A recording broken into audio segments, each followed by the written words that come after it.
میں نماز پڑھنا سیکھ رہی تھی، ٹریسی نے مجھے پڑھنے کے لیے نماز سکھانے والی ایک چھوٹی سی کتاب دی تھی، تو میں اس مرحلے میں تھی لیکن میں نماز نہیں پڑھ رہی تھی۔ انہی دنوں میری ایک دوست کے والد سیڑھی سے گر گئے، انہیں ہارٹ اٹیک ہوا اور وہ مسلمان فیملی تھی، تو وہ سیڑھی سے گرے، ہارٹ اٹیک ہوا اور ان کا انتقال ہو گیا، اللہ یرحمہ۔ جب میں اس دوست کے گھر جایا کرتی تھی تو یہی انکل اندر آتے تھے اور کچن میں جا کر وضو کرتے تھے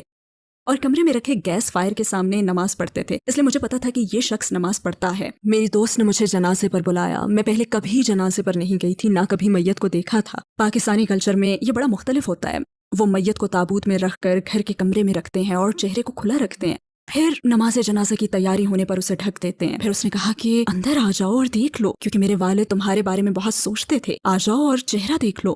میں بہت زیادہ نروس تھی۔ اس نے کہا نہیں سب ٹھیک ہے، کچھ بھی نہیں ہوگا، اور میں نے اس تابوت میں دیکھا، اور جب میں وہاں بیٹھی تو واللہ العظیم وہ بھائی وہاں لیٹے مسکرا رہے تھے، ان کی مسکراہٹ اتنی خوبصورت تھی اور ان کے چہرے سے نور چھلک رہا تھا، اور اس لمحے اللہ سبحانہ و تعالیٰ نے مجھے یاد دلایا اور ان بھائی کے نماز پڑھنے کا ویژن مجھے عطا کیا، تو میں فوراً یہ راز سمجھ گئی کہ یہ مسکراہٹ اسی نماز کا نتیجہ ہے، اور اس وقت کے بعد سے میں نے ایک نماز بھی نہیں